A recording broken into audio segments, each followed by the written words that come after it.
My name is Jerry, and I left MAGA. It's been a wild couple of days, man.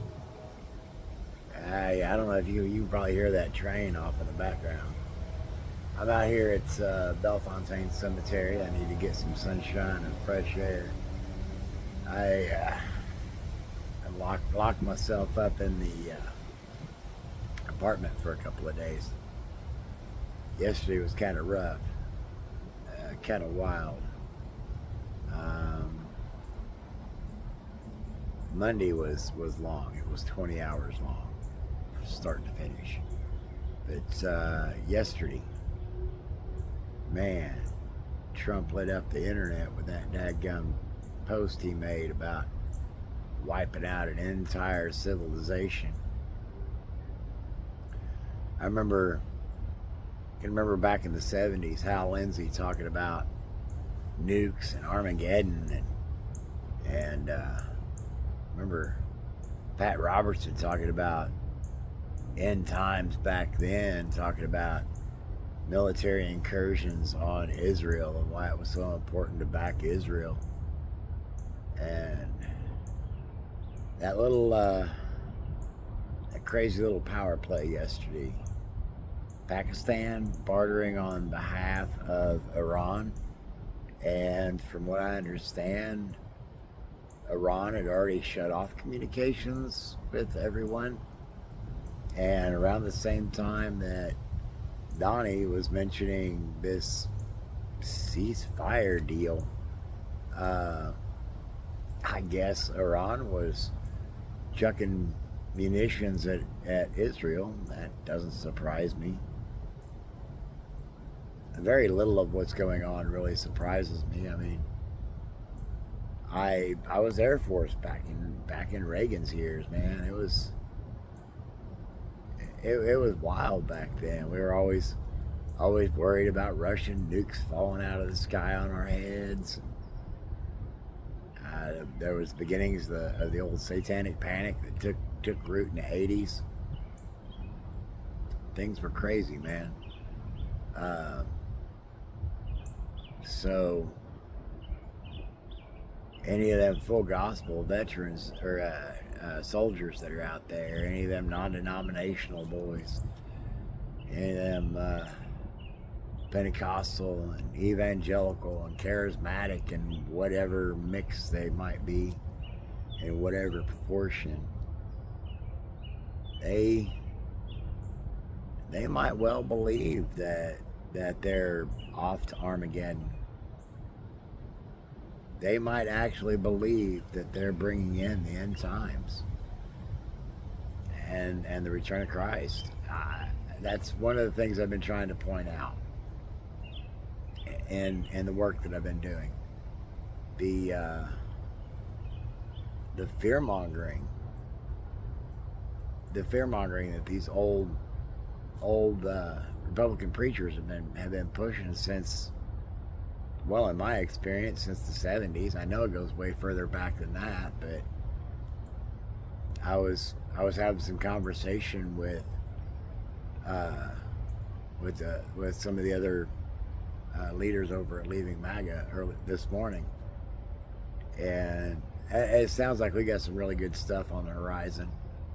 But and there's some things that some of us have to get past before we can start doing collaborative work between the leaders. But the organization itself is gearing up to do some cool stuff. I'm looking forward to seeing how all that pans out. You'll have to stick around. But yeah, Hal Lindsey using nukes as the weapons to justify the destruction of Damascus and the whole Armageddon thing. I mean, the Valley of Megiddo is not even in Iran. All right, Iran is just a modern iteration of a derivative culture of the ancient Persians.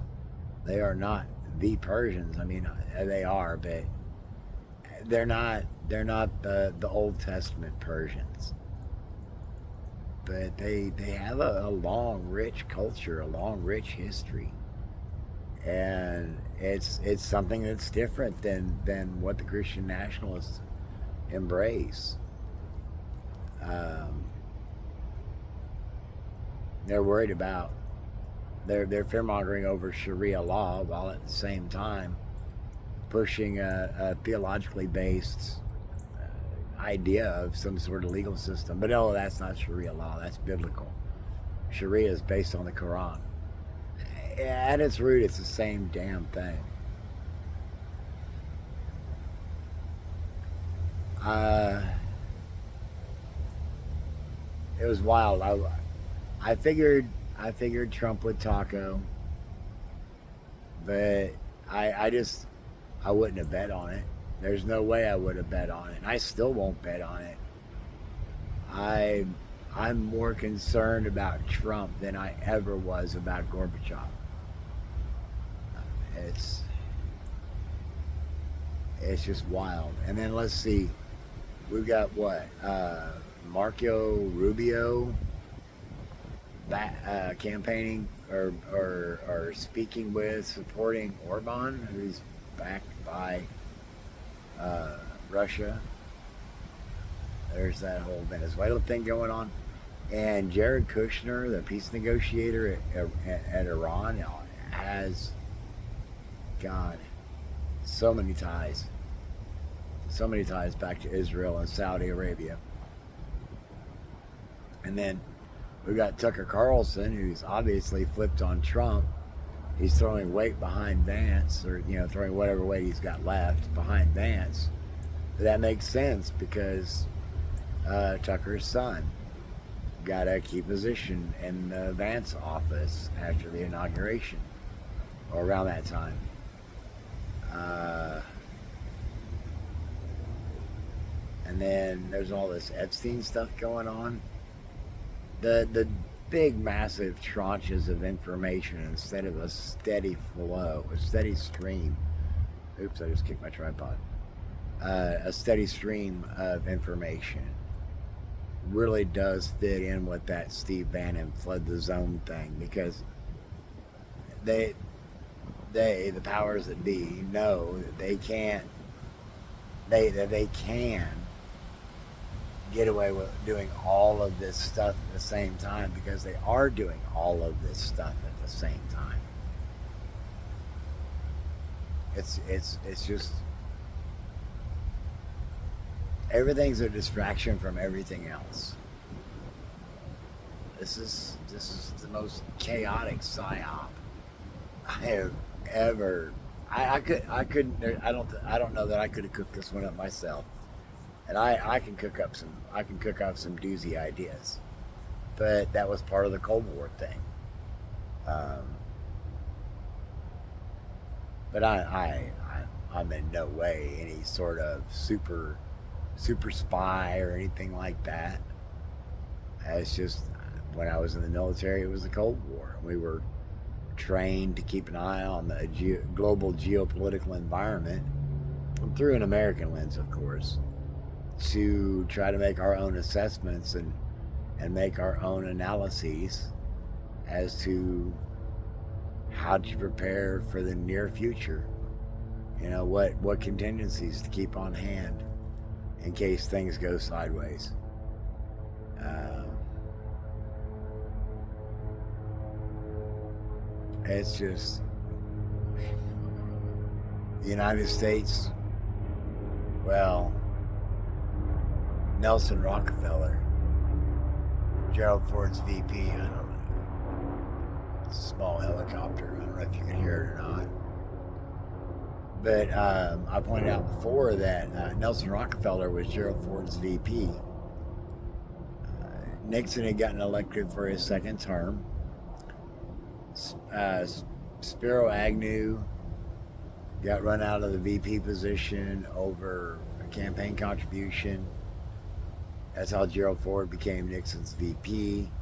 Watergate happened, which was not nearly as bad as what Donnie's done. And so Nixon ended up resigning. And we got Gerald Ford as president. And then Nelson Rockefeller got installed. But during the formation of the United Nations Charter, Nelson Rockefeller was the one who actually penned the passages that allowed for the construction of what we now know as NATO, the North Atlantic Treaty Organization. And then he became our VP. And yeah, it's just wild that we're in this position. We as a country are in this position with NATO or without NATO, all because of this orange guy, this tangerine tyrant, this apricot antichrist is actually the favorite, my favorite tag for him.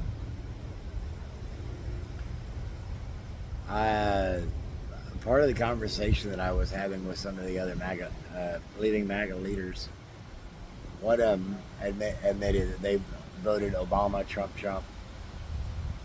Biden, Harris.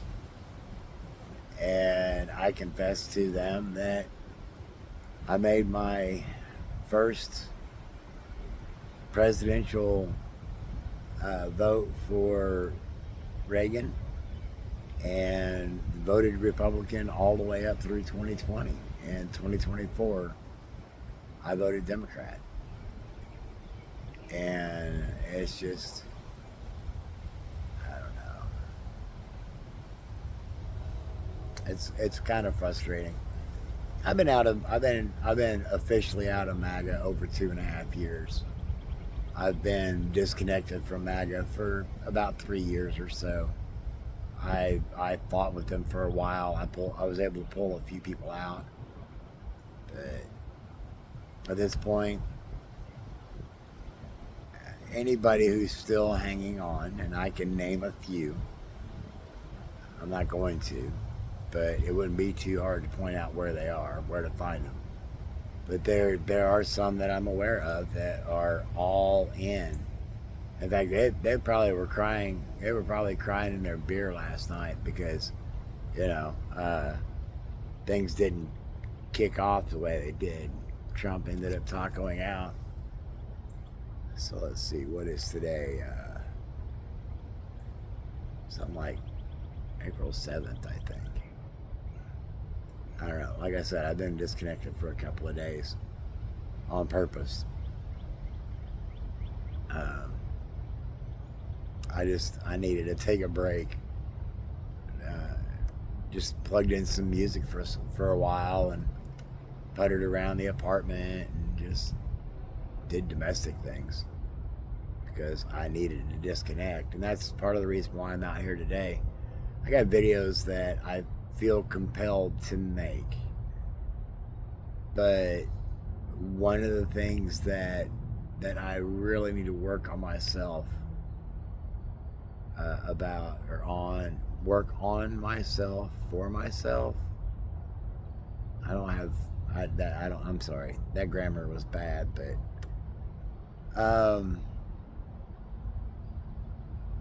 overachieving or trying to overachieve, putting too much pressure on myself. That I've discovered is rooted in emotional neglect, and I can honestly say is directly rooted to my narcissistic dad. I'm fairly sure he's not going to see this. Oh, dadgum. I'm fairly sure that he's not going to see this. He might hear about it though. My family situation, like many, can be described as complicated, but not that complicated. My life story actually fits a particular pattern very neatly. The only thing that makes it truly special is that it's my story. There's a lot of people that reach adulthood and are totally ill prepared.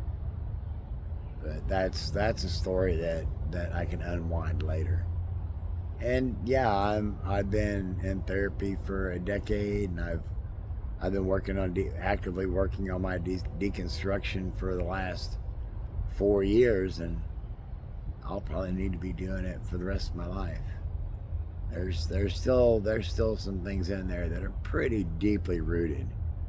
I don't know what it's going to take to dislodge them. I really don't.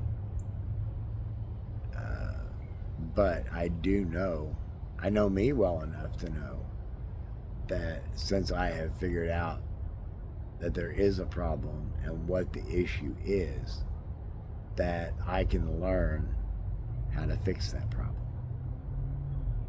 I have the self confidence to do that. I wish more people had the opportunities that I've had. Some of them, anyway. Some of the opportunities that I've had. I wish that some people would be willing to consider very seriously their own self inventory. Um, there was a study that apparently came out a week or so back, maybe longer ago than that, but I only heard about it within the last week, where these charismatic Christians think that they're happier than everybody else because they don't need therapy. When I happen to know that I'm a whole lot happier after all this therapy because I'm able to accept who I am. I'm able to accept what I have lived through. I am able to sit with my demons. And most of them I can sit with quite comfortably. I have a couple that, man, there's reasons why they're locked away, but there's also reasons why I kept them around. I just hope I never have to let them go because things get broken and people get hurt. I don't like doing that. That's and I don't have any combat experience in military. I mean, I'm a domestic violence survivor. I abhor drama. I abhor violence. And that was another reason why I left MAGA. I was seeing way too many people getting way too keyed up. I was sitting there seeing people play an assault clip over and over and over for hours, just manufacturing a rage against the assaulters on behalf of the victim. But when you watch the same 30-second, 45-second, 2-minute clip over and over, back to back, on a loop for hours on end, and just prodding each other's rage, it's no wonder that these people are so keyed up, so unpredictably violent. You never know what's going to trigger one of them, tip one of them off, set one of them off. I think that's probably the phrasing I'm looking for.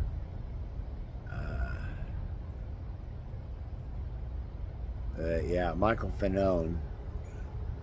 I dogged on him post January 6th, but Michael's a good man, and I apologize for bad mouthing him. But Michael Fanone mentioned in a video that he did today that what concerns law enforcement the most when it comes to domestic terrorists is that in the modern culture there is no like body of people to track. There's no physical meetings. There's no people going from point A to point B back to point A in like a blacked out van. The domestic terrorists that cops are afraid of these days are those solo cats, those individuals that have been sitting in their basement for the last 6 months, staring at their computer screen, fully engaged in this manufactured rage, and then they go out in public with a diminished social skills at the very least, if they have any social skills left at all, after being, chronically online as a keyboard warrior for the last decade, then they flip out. I've mentioned a couple of times that one of the MAGA guys that I used to work with, in fact, I helped get him set up in streaming. When he found out that I was becoming for a little while anyway, was involved with a legislative action team here in St. Louis, and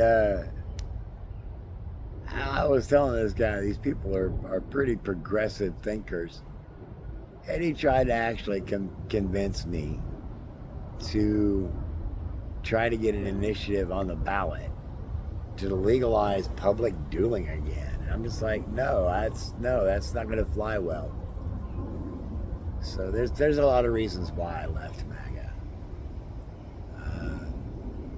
From what I learned today, there are some people that will vote on a single issue like abortion, and I was raised with a very complex and complicated and convoluted and frankly delusional worldview through the lens of a doomsday variation of King James only theology.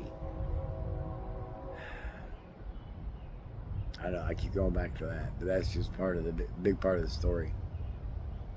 How what happened then is echoing all the way through the years to today because of the ongoing interaction of individuals.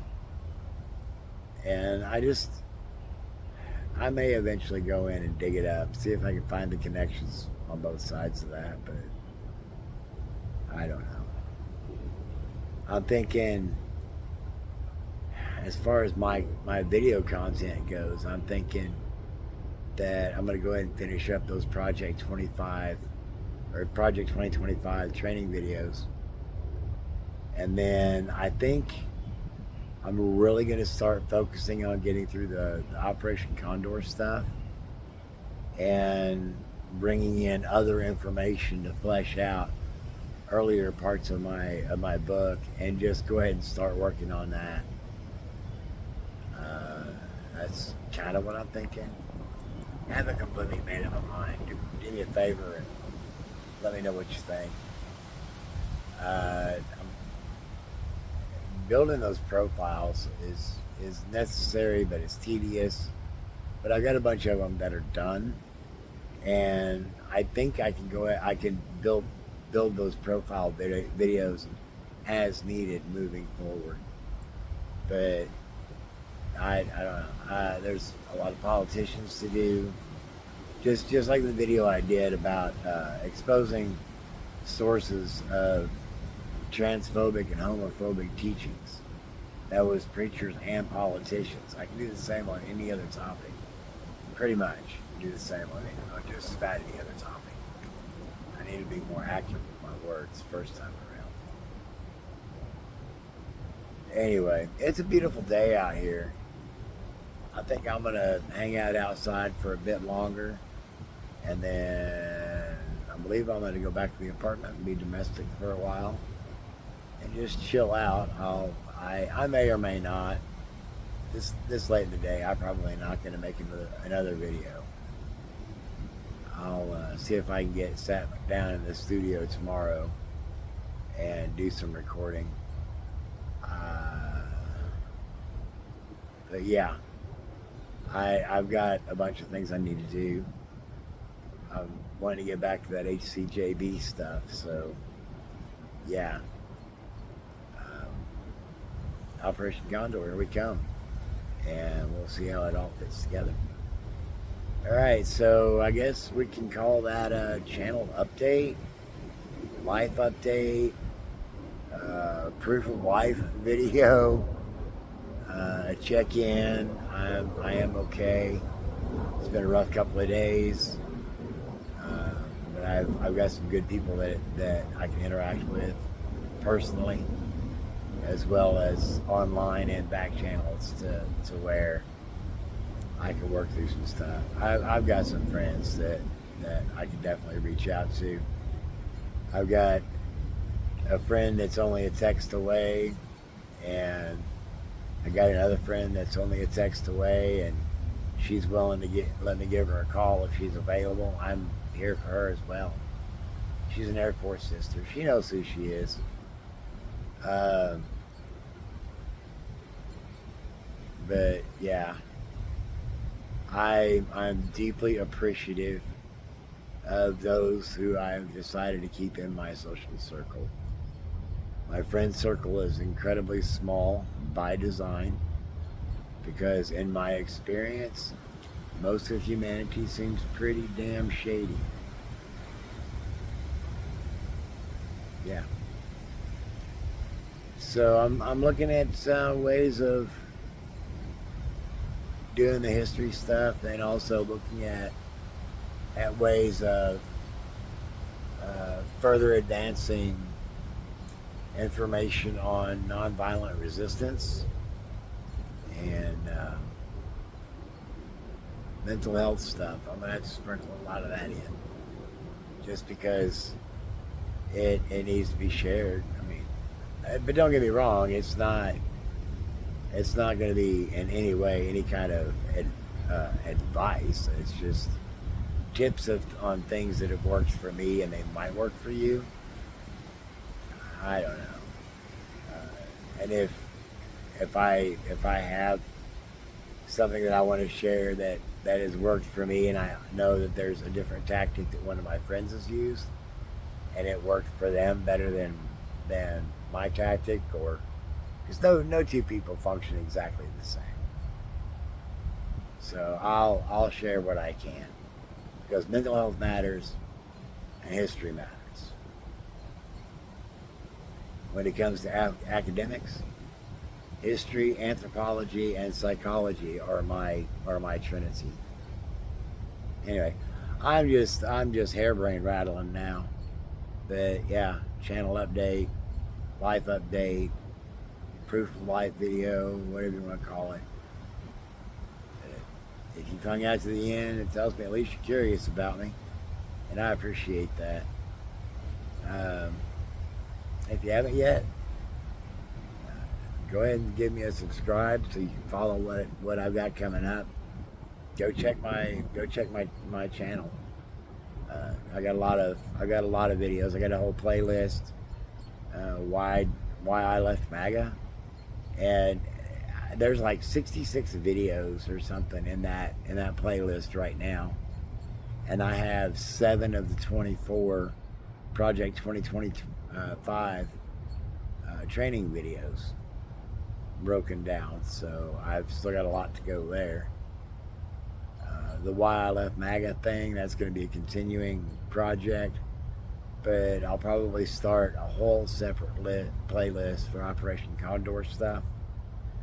And then just for giggles, I'm thinking about doing a playlist, a series of videos. Preachers and politicians say the darndest things, so that should be fun. And I'm going to be picking on everybody when it comes to the politicians, because they deserve it. But there's some preachers out there in particular that do some really crazy grifting, and that's basically what that series, Preachers Say the Darndest Things, is going to be about. But some politicians have said some pretty outrageous stuff too, so figure I might as well include them in the series. If you like this, give me a thumbs up.